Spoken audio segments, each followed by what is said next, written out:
Good morning, mamukasi Madzimai. Ngatimbotaura inyaya yamai ZCC. Saka nasika life is not happening in Joburg. There's no water, there's no electricity.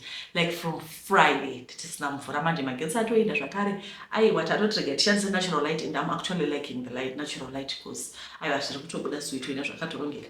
Ngatitaure nyaya yemudzimai waBishop vekuZCC.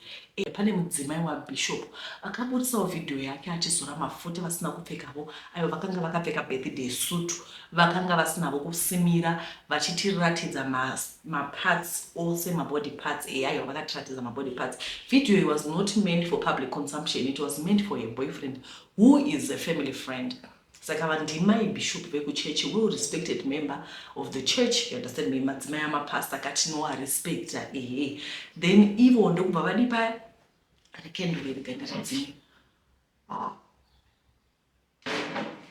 then ivo ndokubva vatumira video iyi vachitumira boyfriend yavo who is a married man, fone boyfriend yakanga yakabatwa nemwana, then video iya ndokubva yapinda maoko emwana, mwana ndokubva afura katowe, ndokubva ati mama uyaimone, mama ndokubva vaona video yachona. Kune vasina kuiona, aiwa inonyadzisira, handisati ndambonyara zvakadaro, inonyadzisira. It's degrading, it's humiliating video iyi.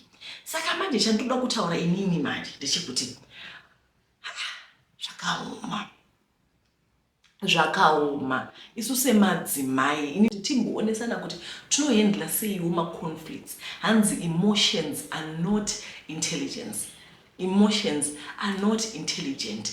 Saka whatever decision that you make when you are emotional, kazhinji kachona inenge isina kuti ngware. Handiti toda kuti titarise mativi mana ose pataiita ka11 paitainzi analyze kunzwi kune kunyimo, ndiani ari right, ndiani ari wrong. Number 1, mai mufundisi, aiwa mai mufundisi kamudzimai womufundisi, saka vanofanira kuti vamuchengetedze unhu vachigara kumba kavari amai, ende hanzi vane vakwasha nevaroora. Ipapo ndopakandibata, vane vakwasha nevaroora.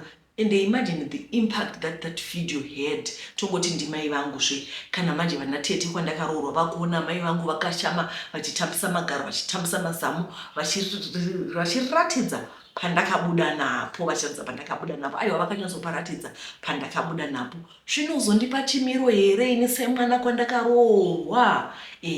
Saka chidzidzo chatowana pekutanga ndechekunzanzi in life chero zviite sei madzimai, kwai chero zviite sei vana baba, never record yourself. Usatumira munhu nundu, safa ukatumira munhu nundu, nekuti hatidziwi kuti zvinofamba sei. Dzimwe nguva manundu anorilisika apa uri munhu of high position, highly respected person. Handiti saka usafa wakatumira manundu. Ndoziva kuti kune vakadzi vakaganga pachapa, mai vai vakatoti gangei. Handidi kunyepera, munhu mukuru anoziva zvaanoita, vakati gangei, vakaganga. Ndonyaya yekuti anga ndimai mufundisi, sorry mai mufundisi. Chepiri, maboundary. Ngatimbotira nyaya maboundary. Mwana foni yakanga yakabatwa nemwana, foni yadhiti yakabatwa nemwana, mwana achiverenga zvake mameseji adhiti, naika achiverenga business radhiti, zviri kufamba sei, ndokubva azoona meseji yendokubva afura akatumira mama. Hatifaniri here kuti tiite maboundary ipapo? Ndo pandoda kubvunza kuti kandi iwo semwana unofanira kuti inini personally ndotohla kubata even foni yesister yangu chaiyo, ndohla, ndotya, ndotozviziva kuti haisi foni yangu, pane zvinhu zviri personal zvirimozvo, ko ndikasanga ndizvo zvandisingawisisi imomo ndodii. Saka I think kungoobserva maboundary, ngoti foni yababa ndeyababa. Ngatingoitai maboundary guys. Ndoziva kuti maboundary hanzi sedzimba dzedu, hati dzimba dzedu dzine majurawo, but isu sevanhu hatina maphysical boundaries. But can we learn to have boundaries? Even kuti mwana achipinda bedroom chako ngaangodza kungonoka, kotiwo madzimai anoita basa rekuti kana vapedza kugeza vanodokurura vana varipo. Mwana mukomana grade 5 grade 6 apa unenge uri zigadzi panapa masi imika mwana achiona zvese. Ngatizviregei izvozvo, chero uri kakadzi kadoko ngatingoregai kungokurura vana varipo. Ngatingodzidzai kuita maboundary so that everyone knows kuti ini ndogumira apa. If we learn kuva nemaboundary, it's also zvinoita kuti even life yedu mufuture sevana tongoti ndiri mudiki mwana wangu ane 5 years, panozosvika kuma 15 20 kuuniversity, anozivawo how to kona kuza kuti ndogumira apa pasiri pangu. Saka it's very important kuti tive vanhu vane maboundary, tiobserve maboundary. Mwana akakanganisa aisafanira kubata foni yababa, handisi kuti maimufundisi vakagona, handisi kuti baba vakagona. Vanhu vagara vanoita kamadhiri avo. Mwana akakanganisa aisafanira kupinda mupersonal space yababa, but anyway it was involuntary. Mwana aona video akati kandaudze mai vangu. Mai vabvaona foni vakati yowe ndochichi. Mashura makuna nekuti amai vakanga vakashama zvinonyadzisa medu vasina kuona video ikai ina ndikwanisa kutumira zvangu asi ndinayo because kanzi gossip kana ikasvika mumaoko emunhu akati kwanei inobva it dies there. Saka let me not be an agent of spreading the gossip. I'm not going to send it to anyone, but video yacho ndinayo zvangu. Inonyadzisa murunzwa, zvinotonyadzisa kuona mukadzi mukurumai mufundisi vakachama vachibudisa maprivate parts. Vanoziva toda kutovapa basa. I want to give you a job here on this platform. Toda kuti vazoita vazoita videographer. Hatine munhu anotibatira kamera, vanogona because vairuone maengo murunzwa zvinotaura. Vakati pazama kamera vaidzikisa vakuti vakusvika kuma-private parts uko kwatakabuda nako kusikarudzi ubva vairova yakadai so murunzwa zvinotaura kusure kubottom ubva vanyatso I don't know kuti vaiita sei, but vanga vasina tripod. She's very good. She's a very creative person. She's an actress. She's all it. Ndataura sekutaura kwandaita toda kuvapa basa pano nekuti so hatina kavideographer, hatina munhu anotibatira kamera dzimongo unotoona kuti mavhidhiyo anenge achitori off focus. Saka iwe tikangovapa chibasa pano zvavo zvinobva zvafamba zvakanaka.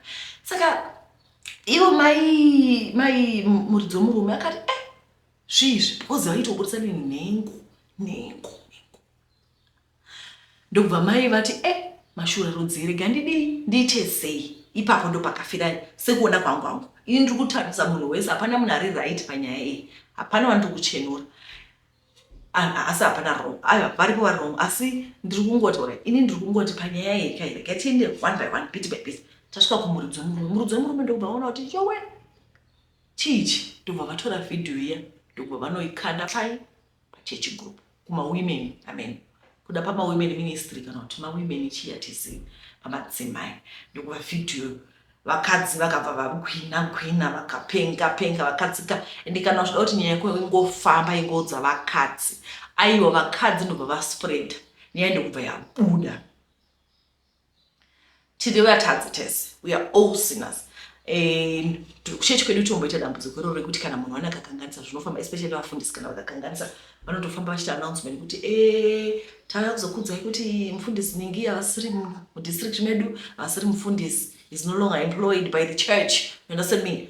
Vakaita chitadzo vakati koniwa mutemo uchi number 7. Kazhinji kacho vafundisi vanokona vaiva pa number 7 apa. Hapana watinochenesa pa number 7 panotapira.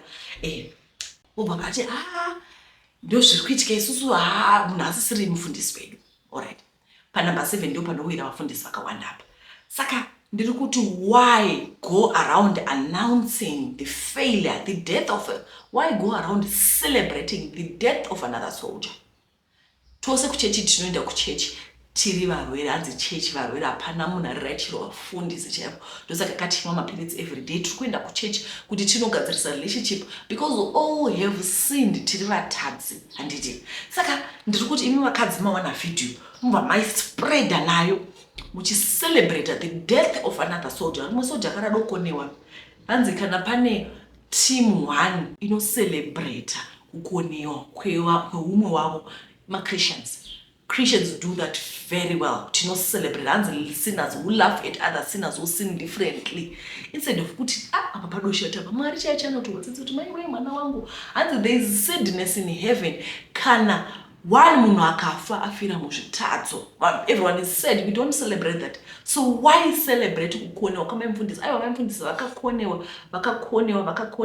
Mfundisi vakakonewa. But why celebrate? This is Madzimai. Alright. Tisatashwa kumadzimai atirege kublema madzimai. Iye muridzi wemurume paakatora video achitumira. Vaizama kugadzirisa vaizama kakuyumiliata kuti bona izvi zviri apa. Handiti.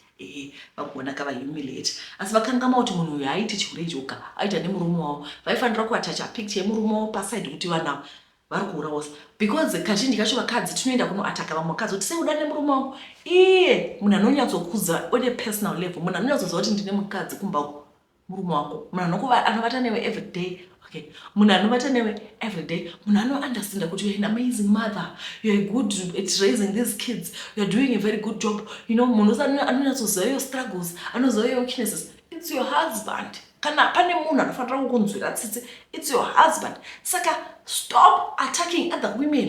You understand me? Attack your husband. Vaifanira kungotora picture yemurume wavo kuti uyu murume uyu ari kuda nemukadzi zvoenda zvakadaro. Nekuti apa chavakagona chii? Ndoda kudzoka panyaya yekuti chavakagona chii? Guys, we need to use common sense. Mai vaya kana makavatarisa munofunga kuti vacharegedza kudana nemumwe because munhu ari top notch at a game. Nanditoda kuti kudika kuti vakaona video yevanhu vakawanda vakaona video vaiti she's dead, chinedza because vane ndeve magetsi adzoka mwari akanaka because vane chuma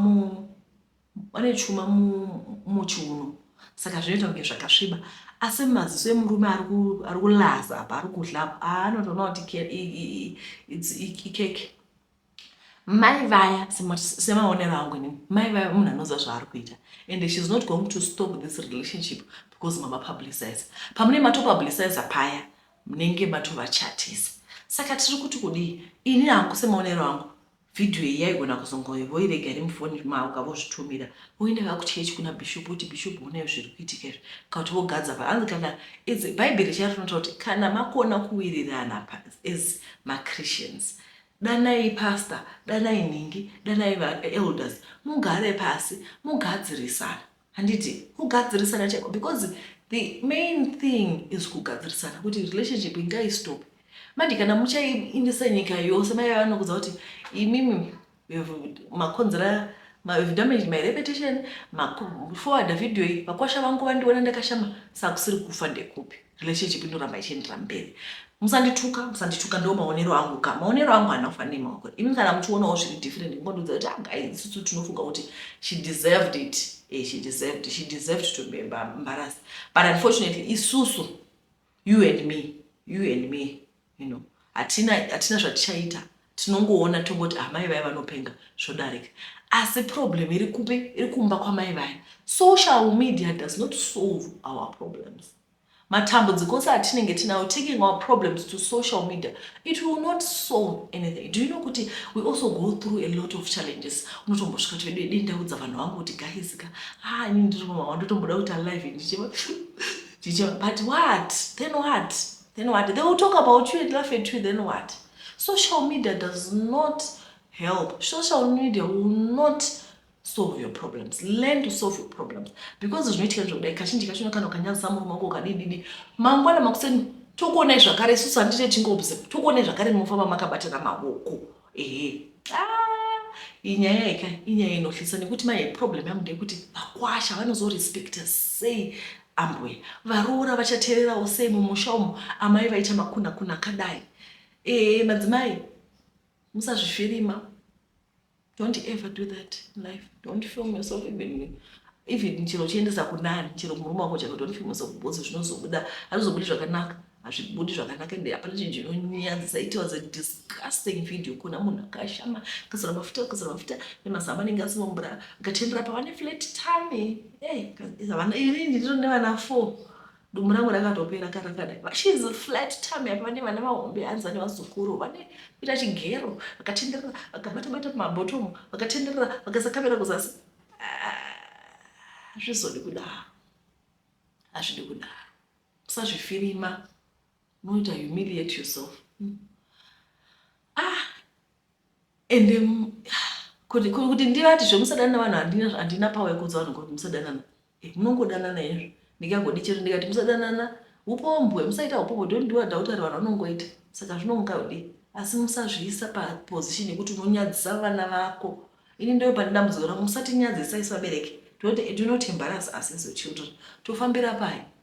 Ende amai ndokuita mukadzi waloti chaiko. Kuti mukadzi waloti kuti murume wako ari busy kubata basa raMwari, iwe uri busy kuganga. Ngatizvirege izvozvo. This is a sermon to everyone. To me, to you. To me and to you. Ngatidzidzei kuvanhu vanogona kubiva. Anze pari kuita kamoral decay so. Can we learn to be people vanozvibata zvakanaka? Madzimai, ita basa nongona video ino, ngatitaurei muvidhiyo inotevera tanga tichitofunga kuti ngatimboita china chemadzimai chaicho ndichachiposta pane imwe channel ndine imwe channel yatova ne 20,000 subscribers yakangogara ina zvokuti cheta china chemadzimai chatinge chichitaura kuti madzimai ngatitei so iwe muchidiudza kuti munofunga I don't know what you think about it but ngatitei china chemadzimai tinge tichitaura kuti tozvibata sei togeza sei tofamba sei topfeka sei kuti ndinge ndiri mudzimai akashambidzika toita sei those lessons you know. Even kuti do you know kuti when some of us when you got married hapana munhu anobogara pasi pokuza zvofamba sezvokuma so mumakitchen party munongorega nimbotaura nemakitchen party unongouzonzi muende ikoko muite bonde muite they don't tell you the reality about marriage. Marriage is not about sex. There's more to sex. 95% it's not sex. 5% is sex. Saka kana tienda kuchina kunzi kitchen party kuti chigozvo kunzi murare munhu wese ari equipped pakurara. As my marriage are not failure because I told you I was actually talking to my husband and he was telling me kuti ndakaenda mabachelor's party akawanda taingozonzi vacha nemadzimai asi kuti marriage ine challenges nobody tells you so ngatiitei china chemadzimai ndichasiya channel link panapa ndoti guys ndikusiya channel link ine 20,000 subscribers come down joinai tizotaura because the channel ndakangoisiya it's been I don't know how many months ndisiri kuposta paket but ngatiimutsei titange kutaura zvinosangana nemadzimai muupenyu muve nezorana kanaka guys. It's been lovely talking to you. Tichagara zvakare tichasangana zvakare muvidhiyo inotevera.